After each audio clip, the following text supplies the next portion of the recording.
Bonjour à tous. Plongeons-nous aujourd'hui dans le barème des sanctions et sur la manière dont il est possible de l'aborder auprès de vos joueurs. C'est parti. Oui, l'éducateur doit avoir en tête le barème des sanctions disciplinaires. Il y a donc d'abord le carton jaune que l'on appelle l'avertissement. Vous le savez, un deuxième carton jaune adressé au cours d'un même match entraîne un carton rouge et l'exclusion. Il faut savoir que celui-ci a été inventé à la suite de la Coupe du Monde de 1966, alors qu'un joueur avait refusé de quitter le terrain, comme le lui demandait l'arbitre. Le carton rouge est automatiquement synonyme de suspension pour un joueur. Le minimum est de 1 match. Mais dans certains cas graves, une suspension de plusieurs années peut être prononcée. Ceci dit, pas de panique. La plupart du temps, les joueurs sont suspendus pour une durée assez courte. C'est par exemple le cas après avoir reçu 2 cartons jaunes ou après avoir anéanti une occasion de but. Et n'oubliez pas, la sanction est toujours plus lourde quand un officiel est visé. Et oui, c'est un peu comme agresser un professeur ou un policier, l'arbitre étant désormais reconnu comme exerçant une mission de service public.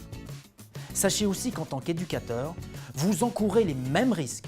Le self-control s'impose. Votre rôle consiste donc à expliquer ce barème à vos jeunes. Il vous est par exemple possible de le placarder à l'entrée des vestiaires. C'est quand même embêtant quand un joueur reçoit un carton. Alors, mieux vaut prévenir que guérir. Voyons le cas d'Antoine. C'est sans conteste votre meilleur élément. Mais c'est aussi un vrai cancre qui prend sans cesse des cartons. L'enjeu est de lui expliquer qu'il gâche ainsi son potentiel. Sans compter que son comportement nuit à l'équipe tout entière, qui se retrouve en effet privée de son meilleur joueur.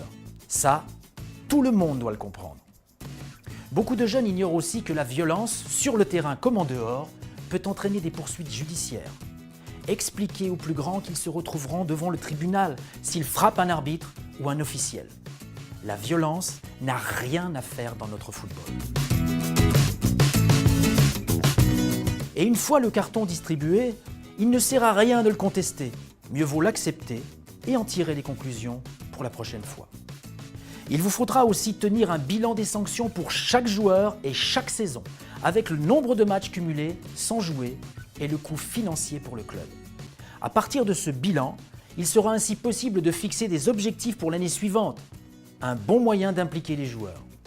Vous voilà désormais plus éclairé sur les sanctions que risquent vos joueurs. Il ne tient plus qu'à vous de transmettre l'information. À bientôt.